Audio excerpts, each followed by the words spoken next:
اعوذ باللہ من الشیطان الرجیم بسم اللہ الرحمن الرحیم السلام علیکم ورحمۃ اللہ وبرکاتہ۔ میرے عزیز بھائیو بہنوں اور بچوں، سب سے پہلے ہم دعا کرتے ہیں آج کی اس ویڈیو میں سارے بھائی سارے بہنیں میرے ساتھ ساتھ اس دعا کو ضرور دہرائیے گا۔ اے رات اور دن کے خالق، آسمان کی وسعتوں میں اڑنے والے، پرندوں کو سنبھالنے والے، بادلوں سے پانی برسانے والے، سورج اور چاند کو روشن بنانے والے، آسمان کو چاند تاروں سے سجانے والے، زمین پر دیو کامت پہاڑ اور پہاڑوں سے چشمے نکالنے والے، اے رحیم و کریم پروردگار، ہمیں اپنی پناہ میں لے لے، ہمیں دنیا اور آخرت کی سختیوں سے محفوظ فرما کے ہمارے دلوں کو چین اور اطمینان نصیب فرما، ہمارے دلوں میں ایمان کی روشنی نصیب فرما، ہم سب کی خطاؤں سے درگزر فرما اور ہم سب کو سیدھی راہ دکھا، آمین ثم آمین یا رب العالمین۔ تو چلتے ہیں میرے عزیز بھائیوں آج کی اپنی ویڈیو کی طرف۔ میرے عزیز بھائیوں، ہماری اسلامی تاریخ میں ایک بہت بڑے مجذوب گزرے ہیں جن کا نام بہلول دانا تھا۔ بہلول دانا کو اللہ تعالیٰ نے چنا تھا اپنی محبت سے۔ ایک دن بہلول دانا دریا کے کنارے بیٹھا ساحل کی گیلی ریت کو اپنے سامنے جمع کر کے اس کی ڈھیریاں بنا رہا تھا، اور اتنے میں خلیفہ ہارون رشید عباسی کی ملکہ زبیدہ اپنے محل کے جروکے سے بڑے انہماک اور غور سے اس کو یہ کام کرتے دیکھ رہی تھی۔ بہلول دانا رحمت اللہ علیہ مٹی کی ڈھیری بناتا اور پھر اپنے ہاتھ سے اس کو مسمار کر دیتا، یعنی اپنے ہاتھوں سے اس کو پھر بکھیر دیتا۔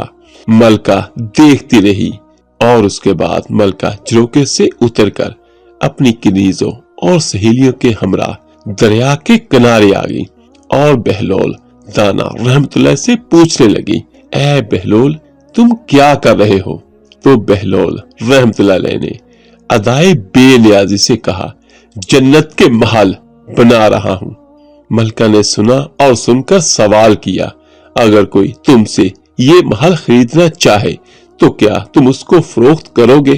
اور ایک جگہ پر ایک روایت میں ہمیں یہ ملتا ہے کہ ملکہ بھی تھی اور خلیفہ ہارون رشید بھی تھا۔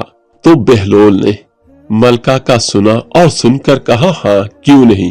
تو بتاؤ۔ ملکہ کہنے لگی، ایک محل کی قیمت کیا ہے؟ ملکہ کے سوال کرتے ہی بہلول نے بے ساختہ کہا، 100 دینار۔ ملکہ زبیدہ نے اسی وقت اپنی کنیزوں کو حکم دیا کہ بہلول کو 100 دینار ادا کیے جائیں، لیکن خلیفہ ہارون رشید نے بہلول کی باتوں کو سنجیدہ نہیں لیا اور وہ وہاں سے چل پڑا۔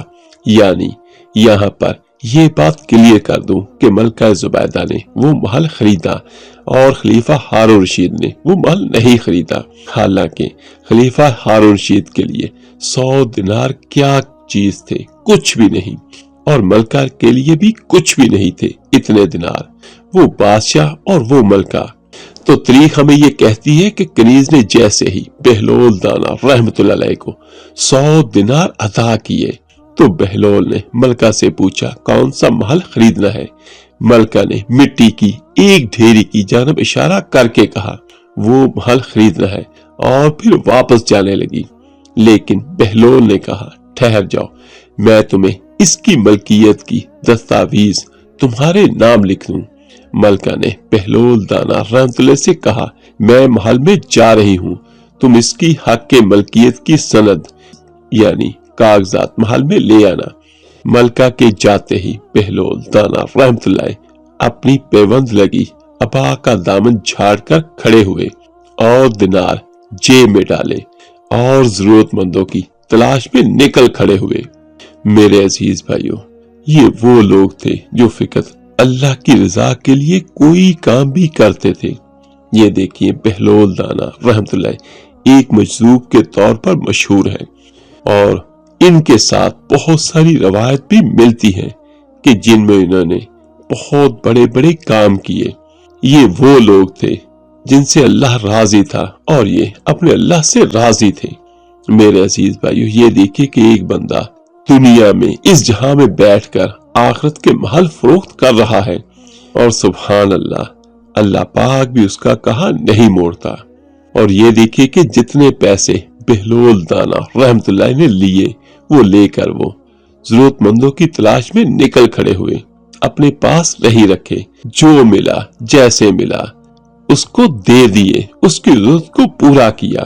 میرے عزیز بھائیو، رات کا وقت ہوا، ملکہ زبیدہ اپنی خواب گاہ میں گئی اور سونے کے لیے لیٹ گئی۔ جیسے ہی اس کی آنکھ لگی، اس کے نصیب کھل گئے۔ وہ کیا دیکھتی ہے کہ وہ ایک انتہائی حسین و خوشنما باغ میں موجود ہے، اور اس کے چاروں طرف عظیم و شان محلات ہیں، اور ہر نظارہ بہشت ہے، یعنی جنت ہے۔ اتنی حیران کن جگہ دیکھتے ہوئے اس کی نظر ایک جانب کنیزوں اور غلامان جنت کی سا پر گئی، جنہوں نے اسے دیکھتے ہی ایک خوبصورت کرسی پیش کرتے ہوئے مؤدب لہجے میں کہا، تشریف رکھیے۔ ملکہ زبیدہ حیرت کے سمندر میں ڈوبی ہوئی کرسی پر بیٹھ گئی، اور پھر ایک کنیز نے آگے بڑھ کر چاندی کی تشتری پر اسے ایک دستاویز پیش کی۔ ملکہ زبیدہ نے کچھ ہچکچاتے ہوئے وہ دستاویز اٹھا کر کھول کر دیکھا تو اس میں سونے کے حرفوں سے لکھا تھا، یہ قبالہ ہے اس بہشت کا جسے ملکہ نے بہلول سے خریدا ہے۔ سبحان اللہ۔ میرے عزیز بھائیو، یہ خواب دیکھا تو ملکہ کی آنکھ کھل گئی، اور خوشی خوشی اس نے اپنے شوہر کو جگایا اور جگا کر کہنے لگی، میں نے ابھی جنت میں اپنا محل دیکھا، اس کا نام دیکھا۔ اور ایک دوسری روایت میں یہ ملتا ہے کہ ملکہ نے اپنا محل دیکھا، اور اسی جگہ پر خلیفہ ہارون رشید بھی تھا۔ وہ جب جنت میں محل میں داخل ہونے لگا تو غلاموں نے اس کو روک دیا اور کہا کہ یہ آپ کا نہیں ہے، یہ آپ کی ملکہ ہے، یہ آپ کی بیگم ملکہ زبیدہ کا محل ہے۔ یہ دیکھے کہ وہی خواب ملکہ نے بھی دیکھا اور بادشاہ خلیفہ ہارون رشید نے بھی دیکھا۔ جب ملکہ نے اسے بتایا کہ میں نے اپنا محل دیکھا تو ہارون رشید نے بھی دیکھا کہ محل اس کی بیوی کا ہے۔ صبح ہونے پر جیسے ہی صبح ہوئی تو صبح خلیفہ ہارون رشید اپنے محل سے اپنے غلاموں اور سپاہیوں کے ساتھ باہر نکلا۔ حضرت بہلول دانا رحمت اللہ کی تلاش میں ایک جگہ پر بالآخر انہیں حضرت بہلول دانا رحمت اللہ مل گئے، چپ چاپ بیٹھے دکھائی دیے۔ تو خلیفہ ہارون رشید نے ان سے کہا، آج محل نہیں بیچو گے؟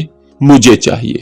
تو حضرت بہلول دانا نے بڑا خوبصورت الفاظ ادا کیے، اور یہ الفاظ کہتے ہوئے وہ چل گئے کہ آخرت کے سودے دیکھ کر نہیں ہوتے۔ اور ایک دوسری روایت میں یہ ملتا ہے کہ بہلول دانا رحمت اللہ فرماتے ہیں کہ یہ سودے بن دیکھے ہوتے ہیں، دیکھ کر سودا نہیں ہوتا۔ سبحان اللہ۔ تو آخر میں دعا ہے اللہ پاک ہم سب کو بھی اپنی رحمت سے، اپنے کرم سے، اپنے فضل سے سبھی بھائیوں سبھی بہنوں کو، انسانوں اور جنات کو جنت الفردوس میں اعلیٰ درجات، اعلیٰ محل عطا فرمائے، آمین ثم آمین۔ تو ملتے ہیں جلدی انشاءاللہ ایک نئی ویڈیو اور عمل کے ساتھ۔ اللہ پاک آپ سب کا حامی و ناصر ہو۔ السلام علیکم۔